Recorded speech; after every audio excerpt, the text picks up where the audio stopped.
cứ này cứ đi đúng rồi bạn mẹ rê gớm mương ban là nê rê gớt nhưng mà bạn mà mẹ nó nào này em có không hay có mơ nhẹ đu không em có nào mang phá mương mơ là nê mà như vậy nó phải chạm mò được rê bơi lên mày mang nó này em thấy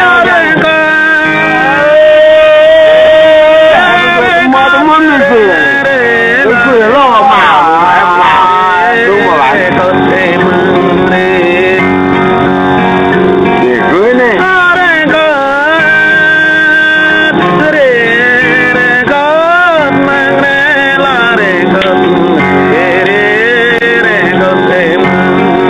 bài này ông ấy đang nhớ một cái rồi tập bằng